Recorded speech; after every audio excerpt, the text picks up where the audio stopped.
ದಿವಂಗತ ಮಾಜಿ ಜಿಲ್ಲಾ ಪಂಚಾಯಿತಿ ಅಧ್ಯಕ್ಷ ಎಂ ಶ್ರೀನಿವಾಸನ್ ಅವರ 67ನೇ ಜನ್ಮದಿನವನ್ನು ಶ್ರೀನಿವಾಸಪುರ ತಾಲೂಕು ಕಚೇರಿ ಮುಂಭಾಗದಲ್ಲಿ ಸಮಾಜಮುಖಿ ಕಾರ್ಯಕ್ರಮಗಳ ಮೂಲಕ ಅರ್ಥಪೂರ್ಣವಾಗಿ ಆಚರಿಸಲಾಯಿತು.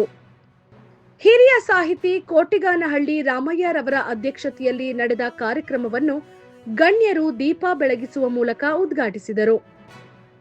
ಕಾರ್ಯಕ್ರಮದಲ್ಲಿ 2025-26ನೇ ಸಾಲಿನ ಎಸ್ಎಸ್ಎಲ್ಸಿ ಹಾಗೂ ಪಿಯುಸಿ ಪ್ರತಿಭಾವಂತ ವಿದ್ಯಾರ್ಥಿಗಳನ್ನು ಸನ್ಮಾನಿಸಲಾಯಿತು. ಪ್ರತಿ ಗ್ರಾಮ ಪಂಚಾಯಿತಿಯಿಂದ 2 ವಿದ್ಯಾರ್ಥಿಗಳಿಗೆ ಶೈಕ್ಷಣಿಕ ನೆರವು ನೀಡಲಾಯಿತು. ಇದೇ ವೇಳೆ ಮಾಜಿ ಗ್ರಾಮ ಪಂಚಾಯಿತಿ ಸದಸ್ಯರು ಹಾಗೂ ಸೇನೆಯಲ್ಲಿ ಸೇವೆ ಸಲ್ಲಿಸಿ ನಿವೃತ್ತರಾದ ಸೈನಿಕರನ್ನ ಗೌರವಿಸಿ ಸನ್ಮಾನಿಸಲಾಯಿತು. ಕಾರ್ಯಕ್ರಮದಲ್ಲಿ ಮಾತನಾಡಿದ ಡಾಕ್ಟರ್ ಚಂದ್ರಕಲಾ ಶ್ರೀನಿವಾಸನ್, ಎಂ ಶ್ರೀನಿವಾಸನ್ ರವರು ಜನರ ಸಮಸ್ಯೆಗಳಿಗೆ ತಕ್ಷಣ ಸ್ಪಂದಿಸುತ್ತಿದ್ದ ಜನಪರ ವ್ಯಕ್ತಿಯಾಗಿದ್ದರು. ಅವರು ನಮ್ಮೊಂದಿಗಿಲ್ಲದಿದ್ದರೂ ಜನರ ಪ್ರೀತಿ ಮತ್ತು ಅಭಿಮಾನದಿಂದ ಅವರ ಸೇವಾ ಮನೋಭಾವ ಇಂದಿಗೂ ಜೀವಂತವಾಗಿದೆ ಎಂದರು. ಶಿಕ್ಷಣವೇ ಜೀವನದಲ್ಲಿ ಬದಲಾವಣೆ ತರುವ ಪ್ರಮುಖ ಶಕ್ತಿ. ಆದ್ದರಿಂದ ಪ್ರತಿಭಾವಂತ ವಿದ್ಯಾರ್ಥಿಗಳನ್ನ ಗುರುತಿಸಿ ಪ್ರೋತ್ಸಾಹಿಸುವುದು ಕುಟುಂಬದ ಆಶಯವಾಗಿದೆ ಎಂದು ತಿಳಿಸಿದರು.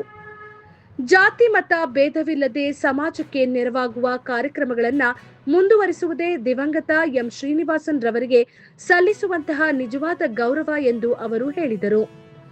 ಕಾರ್ಯಕ್ರಮದಲ್ಲಿ ಕುಟುಂಬಸ್ಥರು, ವಿದ್ಯಾರ್ಥಿಗಳು, ಪೋಷಕರು, ವಿವಿಧ ಸಂಘ ಸಂಸ್ಥೆಗಳ ಪದಾಧಿಕಾರಿಗಳು ಹಾಗೂ ಅಭಿಮಾನಿಗಳು ಹೆಚ್ಚಿನ ಸಂಖ್ಯೆಯಲ್ಲಿ ಭಾಗವಹಿಸಿದ್ದರು. ಪ್ರತಿ ಹುಟ್ಟುಹಬ್ಬಕ್ಕೆ ಬೆಳಗ್ಗೆ 6 ಗಂಟೆಗೆ ಎಲ್ಲರೂ ಒಂದೊಂದು ಕೇಕು ಹಾರ ತಗೊಂಡು ನಮ್ಮ ಮನೆಗೆ ಬಂದ್ಬಿಡು. ಅಣ್ಣ ಏನ್ ಮಾಡೋರು, ಒಂದೊಂದ್ಸರಿ ಮುಖಾನು ತೊಳೆದಿರ್ತಿರ್ಲಿಲ್ಲ. ಅಯ್ಯೋ ಪಾಪ ಇಷ್ಟೊತ್ತಿಗೆ ಬಂದ್ಬಿಟ್ಟಿದ ಕೆಳಗಡೆ ಬಂದ್ರೆ 11-12 ಗಂಟೆವರೆಗೂ ಹಂಗೆ ಜನ ಬರ್ತಾ ಇರೋರು, ಕೇಕ್ ತರ್ತಾ ಇರೋರು, ಹಾರಗಳು ತರ್ತಾ ಇರೋರು. ನಮಗೊಂದು ಹಬ್ಬ ಅದನ್ನ ನೋಡಕ್ಕೆ ಇಷ್ಟೊಂದು ಅಭಿಮಾನ ಇಟ್ಕೊಂಡಿದ್ದಾರಲ್ಲ. ನಾನು ಯಾವಾಗ ರೇಗಿಸ್ತಾ ಇದ್ದೆ ಅವ್ರನ್ನ, ಅದೇನು ಎಲ್ಲರೂ ಹಾರಗಳು ಕೇಕ್ಗಳು ತಗೊಂಡ್ ಬರ್ತಾರೆ, ಏನ್ ಮಾಡ್ತೀಯ ಅಷ್ಟೊಂದು ಕೇಕ್ ಎಲ್ಲ ಅಂತಂದ್ಬಿಟ್ಟು ಜನಕ್ಕೆ ಅಭಿಮಾನ ಇತ್ತು. ನಾನು ಬರೀ ವೈದ್ಯಳಾಗಿ ನನ್ನ ಕೆಲಸ ನಾನು ಮಾಡ್ಕೊಂಡು ಹೋಗ್ತಾ ಇದ್ದೆ. ಇದೆಲ್ಲ ನನಗೆ ಅವಾಗ ಅಷ್ಟು ಅರ್ಥ ಆಗ್ತಾ ಇರ್ಲಿಲ್ಲ. ಆದ್ರೆ ಅವರು ದೈಹಿಕವಾಗಿ ನಮ್ಮನ್ನ ಬಿಟ್ಟೋದ ಮೇಲೆ ಕೂಡ ನಮ್ಮ ಜೊತೆ ಶ್ರೀನಿವಾಸಪುರ ತಾಲೂಕಿನ ಜನ, ಅವರ ಸ್ನೇಹಿತರು, ಅವರ ಅಭಿಮಾನಿಗಳು, ಎಲ್ಲ ಸಂಘ ಸಂಸ್ಥೆಗಳವರು ಜಾತ್ಯತೀತವಾಗಿ ಎಲ್ಲ ಜಾತಿಗೆ ಸೇರಿದಂತ ಜನ ನಮ್ಮ ಜೊತೆ ತೋರಿಸ್ತಾ ಇರ್ತಕ್ಕಂಥ ಅಭಿಮಾನ ಇವತ್ತು ಕೂಡ ಈ ಸಮಾರಂಭಕ್ಕೆ ಶ್ರೀನಣ್ಣನ ಹೆಸರು ಇನ್ನೂ ಜೀವಂತವಾಗಿದೆ. ಶ್ರೀನಣ್ಣ ಹೆಸರು ಹೇಳಿದ್ರೆ ಅಭಿಮಾನ ತೋರಿಸ್ತಕ್ಕಂಥ ಜನ ಇನ್ನ ಇದ್ದಾರೆ. ಸೊ ಅದನ್ನ ನಾವು ಯಾವತ್ತೂ ಕಳ್ಕೋಬಾರ್ದು. ಶ್ರೀನಣ್ಣ ಅಂತಂದ್ರೆ ಒಂದು ಬರೀ ದೇಹ ಹೋಗಿರ್ಬೋದು ಅಷ್ಟೇನೆ, ನಾವ್ ಯಾವತ್ತೂ ಆತರ ಅನ್ಕೊಂಡೇ ಇಲ್ಲ. ಅವರ ಶಕ್ತಿ ನಮ್ಮೊಂದಿಗಿದೆ. ಈಗ ನಾವೇನೇನ್ ಮಾಡ್ತಾ ಇದೀವಿ, ನಮ್ಗೆ ಏನ್ ಧೈರ್ಯ ಇದೆ, ಎಲ್ಲ ಅವರ ಶಕ್ತಿನೇ. ಒಬ್ಬ ಮನುಷ್ಯ ಈಗ ಸುಮಾರು ಸಾರಿ ಹಾಸ್ಪಿಟ್ಲಿಗೆ ಬರ್ತಾರೆ ಅಥವಾ ಮನೆಗೆ ಬರ್ತಾರೆ, ಅವರ ಒಡನಾಡಿಗಳು, ಅವ್ರ ಜೊತೆಯಲ್ಲಿದ್ದವರು ಏನ್ ಹೇಳ್ತಾರೆ ಅಂದ್ರೆ, ಅಕ್ಕ ಸೀನಣ್ಣ ಬಂದು ನಮ್ಗೇನು ಕೆಲಸ ಮಾಡ್ಬೇಕಾಗಿರ್ಲಿಲ್ಲ, ಒಂದು ಫೋನ್ ಮಾಡಿ ಹೇಳಿದ್ರೆ ನಮ್ ಕೆಲಸ ಆಗೋಗ್ತಾ ಇತ್ತು. ಇಲ್ಲ ನಾವು ಯಾವ್ದೇ ಕಚೇರಿಗಳಿಗೆ ಹೋದ್ರು ನಾವು ಸೀನಣ್ಣ ಕಡೆಯವರು ಅಂತ ಸೀನಣ್ಣ ಹೇಳ್ತಾ ಇರ್ಲಿಲ್ಲ, ಆದ್ರೆ ನಾವು ಸೀನಣ್ಣನ ಕಡೆಯವರು ಅಂತಂದ್ರೆ ನಮ್ ಕೆಲಸ ಆಗ್ಬಿಡೋದಕ್ಕ. ಇವತ್ತು ನಾವು ಯಾರ ಹತ್ರಗೂ ಹೋಗಕ್ ಆಗ್ತಾ ಇಲ್ಲ. ನಾವು ಕೆಲವು ಸಾರಿ ಹಳ್ಳಿಗಳಿಂದ ಶ್ರೀನಿವಾಸಪುರ ಟೌನ್ಗೆ ಬರೋದಿಲ್ಲ. ಈ ತರ ಆಗ್ಬಿಟ್ಟಿದೆ ನಮ್ಮ ಪರಿಸ್ಥಿತಿ ಅಂತ ಅವ್ರ ನೋವನ್ನ ಅವರು ತೋಡ್ಕೊಳ್ತಾ ಇದ್ರು. ಇವತ್ತೇನಾಗಿದೆ, ಅನಾಥ ಭಾವನೆ ಇರ್ತಕ್ಕಂಥದ್ದು, ದುಃಖ ಇರ್ತಕ್ಕಂಥದ್ದು ಬರೀ ನಮ್ಮ ಕುಟುಂಬಕ್ಕೆ ಮಾತ್ರ ಅಲ್ಲ, ಸಮಾಜದಲ್ಲಿ ಶ್ರೀನಿವಾಸಪುರ ತಾಲೂಕಲ್ಲಿ, ಕೋಲಾರ ಡಿಸ್ಟ್ರಿಕ್ಟ್ ಅಲ್ಲೂ ಕೂಡ ತುಂಬಾ ಜನ ಅವ್ರು ಇಲ್ಲ ಅಂತಕ್ಕಂಥ ನೋವನ್ನ ಅನುಭವಿಸ್ತಾ ಇದ್ದಾರೆ. ಕೆಲವರು ಹೇಳ್ಕೊಳಕ್ಕಾಗಲ್ಲ, ಕೆಲವರು ಹೇಳ್ಕೊಳ್ತಾರೆ. ಈ ನೋವು ಎಲ್ಲರಲ್ಲೂ ಇದೆ. ನಮ್ಮಲ್ಲಿ ಸ್ವಲ್ಪ ಜಾಸ್ತಿ ಇರ್ಬೋದು, ಬೇರೆಯವರಲ್ಲಿ ಸ್ವಲ್ಪ ಕಡಿಮೆ ಇರ್ಬೋದು. ಆದ್ರೆ ಅವರ ಅನುಪಸ್ಥಿತಿಯನ್ನ ಎಲ್ಲರೂ ಫೀಲ್ ಮಾಡ್ತಾ ಇದ್ದಾರೆ. ಅಯ್ಯೋ ಸೀನಣ್ಣ ಇರ್ಬೇಕಿತ್ತು, ಇದ್ದಿದ್ರೆ ನಾವ್ ಹೆಂಗೋ ಇರ್ತಾ ಇದ್ವಿ ಅಂತಕ್ಕಂಥ ಫೀಲಿಂಗ್ ಖಂಡಿತ ಎಲ್ಲರಿಗೂ ಇದೆ. ಹೌದಾ ಅಲ್ವಾ? ಎಲ್ಲರೂ ಅದನ್ನ ನಮ್ಮ ಹತ್ರ ಎಕ್ಸ್ಪ್ರೆಸ್ ಮಾಡ್ತಾರೆ. ಸೊ ಅದಕ್ಕೆ ನಾವೇನ್ ಮಾಡಿದ್ವಿ, ಇವತ್ತು ಅವರ ಹೋದ ವರ್ಷ ನಮ್ಗೆ ಮಾಡಕ್ ಆಗ್ಲಿಲ್ಲ, ಯಾಕೆಂದ್ರೆ ಅವತ್ತು ಹಬ್ಬ ಬಂದ್ಬಿಡ್ತು. ಈ ವರ್ಷ ಒಬ್ಬ ಮನುಷ್ಯ ಹುಟ್ಟಿದ್ದು ಬದುಕೋದಿಕ್ಕೆ ಒಂದು ಸಾರ್ಥಕತೆ ಬೇಕು.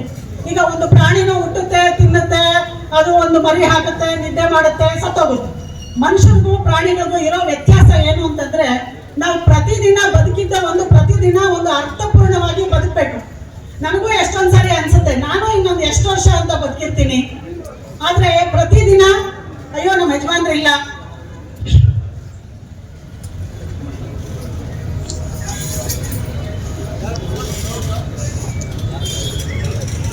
ಅನ್ನೋ ನೋವಾಗಿ ನಾನು ಬದುಕಬಾರ್ದು, ಆ ತರ ನಾನು ಬದುಕಬಾರ್ದು. ಇನ್ನೆಷ್ಟು ವರ್ಷ ಇರ್ತೀನೋ ಗೊತ್ತಿಲ್ಲ. ಪ್ರತಿದಿನ ಅವ್ರು ಮಾಡ್ಬೇಕಾಗಿದ್ದ ಕೆಲಸಗಳಲ್ಲಿ ನನ್ನ ಕೆಲಸಗಳ ಜೊತೆಗೆ ಅವರು ಇದ್ದಾರೆ ಅನ್ನೋ ತರ ಅವ್ರು ಏನ್ ಮಾಡ್ತಾ ಇದ್ರು ಅದ್ರಲ್ಲಿ 1% ಆದ್ರೂ ನಾವು ನಮ್ಮ ಕುಟುಂಬದಿಂದ ಮಾಡಬೇಕು. ಅವಾಗೆ ಅವ್ರನ್ನ ಅಕಾಲಿಕವಾಗಿ ಇಲ್ಲದೆ ಆಗಿರ್ತಕ್ಕಂಥ ನೋವು ಹೋಗೋದು ಅಂತ ಅನ್ಕೊಂಡು ನಾನು ದಿನ ಬೆಳಗ್ಗೆ ಕೆಲಸ ಮಾಡ್ತೀನಿ. ನಾನ್ ನಾಳೆ ಇರ್ತೀವೋ ಇಲ್ವೋ, ಇವತ್ತು ಏನ್ ಮಾಡ್ಬೇಕು ಅದ್ ಮಾಡ್ಬಿಡ್ಬೇಕು. ಅವ್ರ ಇರುವಿಕೆ ಜನಗಳಲ್ಲಿ ಇರಬೇಕು. ಅವ್ರು ಹೋಗಿಲ್ಲ, ಯಾಕೆಂದ್ರೆ ಹುಟ್ಟು ದೇವ್ರ ಕೈಯಲ್ಲಿರೋದು, ಸಾವು ಕೂಡ ದೇವ್ರ ಕೈಯಲ್ಲಿರೋದು. ಯಾವುದೇ ಒಬ್ಬ ಮನುಷ್ಯರು ಇಲ್ದಿರ ಮಾಡಿದ್ರೆ ಆ ಮನುಷ್ಯ ಖಂಡಿತ ಇಲ್ಲದೆ ಆಗಲ್ಲ. ಅದೊಂದು ಶಕ್ತಿ, ಆ ಶಕ್ತಿ ಎಲ್ಲರಲ್ಲೂ ಇದ್ದೇ ಇರುತ್ತೆ, ಕಣ್ಣಿಗೆ ಕಾಣಿಸಲ್ಲ ಅಷ್ಟೇನೆ. ಸೊ ಅದನ್ನ ನಾವು ದಿನ ಫೀಲ್ ಆಗ್ತೀವಿ. ನಮ್ಮ ಮನೆಯಲ್ಲಿ ನಾವು ಯಾವಾಗ್ಲೂ ಅನ್ಕೊಳ್ತೀವಿ ಅವರು ನಮ್ಮ ಹತ್ರ ಇದ್ದಾರೆ. ಆ ಶಕ್ತಿನ ನಾವು ಉಳಿಸ್ಬೇಕು. ಅವ್ರು ಏನ್ ಮಾಡ್ತಾ ಇದ್ರು ಅದ್ರಲ್ಲಿ ಒಂದಷ್ಟಾದ್ರೂ ನಾವು ಮಾಡಿ ಜನಕ್ಕೆ ಒಳ್ಳೇದ್ ಮಾಡ್ಬೇಕು. ಅವರಷ್ಟು ಶಕ್ತಿ ನಮ್ಗಿಲ್ಲ, ಆದ್ರೂ ನಮ್ ಕೈಲಾದಷ್ಟು ಮಾಡ್ಬೇಕು ಅಂತ ಅನ್ಕೊಂಡ್ವಿ. ಆದ್ರಿಂದ ಹೇಗ್ ಮಾಡ್ಬೇಕು ಇವತ್ತು ಅಂತ ಯೋಚನೆ ಮಾಡಿದ್ವಿ. ಬರೀ ಅವರಲ್ಲಿ ಹೋಗಿ ಪೂಜೆ ಮಾಡಿ ಬಂದ್ರೆ ಸಾಲದು. ಪ್ರತಿಭಾವಂತ ಮಕ್ಕಳಿಗೆ ಈಗ ಇವ್ರು ಹೇಳಿದ ಹಾಗೆ ವಿದ್ಯೆ ಅಂತಕ್ಕಂಥದ್ದು ಒಂದು ಅಸ್ತ್ರ.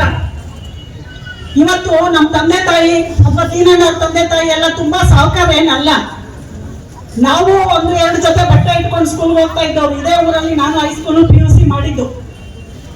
ಅವ್ರ ತಂದೆ ತಾಯಿ ಕೂಡ ತುಂಬಾ ಬಡವರೇ, ನಮ್ಮ ತಂದೆ ತಾಯಿ ಕೂಡ ಸಾಮಾನ್ಯದವ್ರೆ. ಆದ್ರೂ ಇವತ್ತು ಅವರೇನೋ ಆಗಿದ್ರು, ನಾನೊಂದು ಡಾಕ್ಟರ್ ಆಗಿದ್ದೀನಿ, ನಮ್ಮ ಮಕ್ಕಳು ಚೆನ್ನಾಗಿದ್ದಾರೆ, ಎಲ್ಲರೂ ಚೆನ್ನಾಗಿದ್ದಾರೆ ಅಂತಂದ್ರೆ ಅರ್ಥ ಅದಕ್ಕೆ ವಿದ್ಯೆ.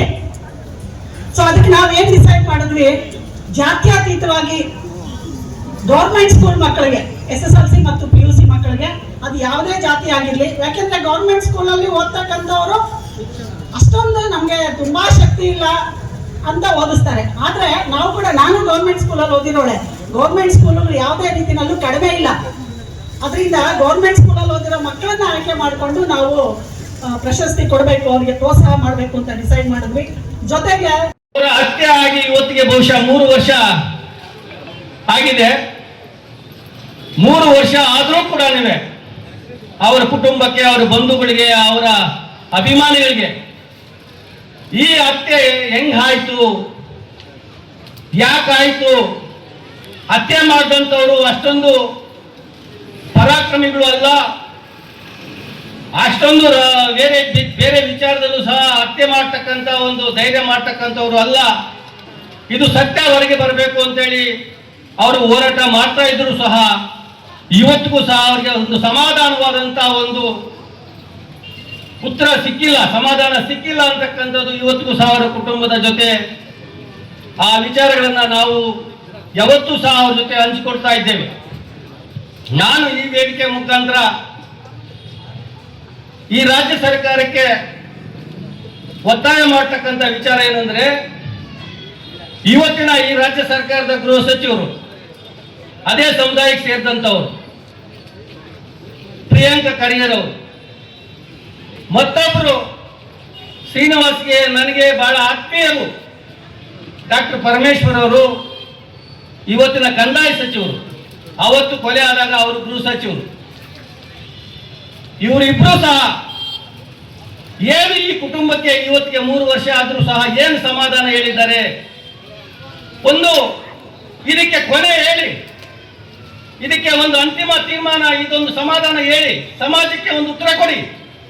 ಇಲ್ಲ, ಇದು ಕೊಲೆ ಆಗಿರ್ತಕ್ಕಂಥದ್ದೇ ಬೇರೆ ಕಾರಣ, ಇದರಲ್ಲಿ ಯಾವುದೇ ರಾಜಕೀಯ ಕೈವಾಡ ಇಲ್ಲ, ಯಾವುದೇ ರಾಜಕೀಯ ವ್ಯಕ್ತಿಗಳ ಕೈವಾಡ ಇಲ್ಲ, ಇದು ಬೇರೆ ವಿಚಾರನೇ ಇದೆ, ಬೇರೆ ಬೇರೆ ವಿಚಾರ ರಾಜಕೀಯವಾಗಿ ಬಿಟ್ಟು ಬೇರೆ ಅವ್ರದೇ ಆದಂತ ವಿಚಾರ, ಕೊಲೆ ಮಾಡಿದಂಥವ್ರು ಮತ್ತೆ ಶ್ರೀನಿವಾಸ್ ಅವರ ಮಧ್ಯೆ ಬೇರೆ ವಿಚಾರ ಇದೆ ಅಂತೇಳಿ ಒಂದು ಸಮಾಧಾನ ಹೇಳಿ ಸರ್ಕಾರ.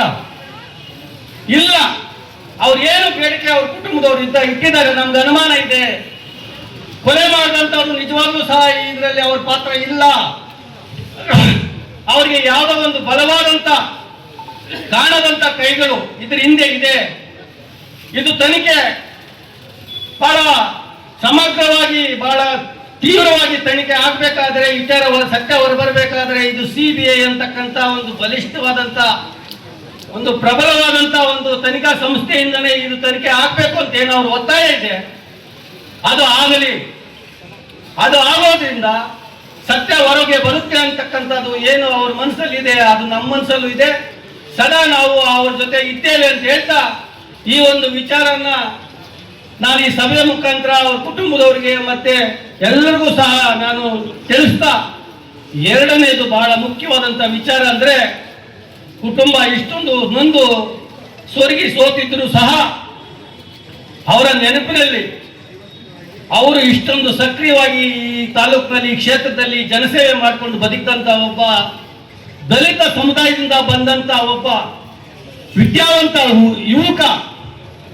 ಅವರು ಮೊಟ್ಟ ಮೊದಲು ಕೌನ್ಸಿಲರ್ ಆಗುವಾಗ ನಾನು ಅವ್ರ ಜೊತೆಗಿದ್ದೇನೆ. ಈಗ ತಿಮ್ಮಯ್ಯನವರು ಯಾರೋ ಒಬ್ಬರ ಹೆಸರನ್ನ ಪ್ರಸ್ತಾಪ ಮಾಡಿದ್ರು, ಖಾದರ್ ಅವ್ರ ಹೆಸರು ಹೇಳಿ ಅಂತ.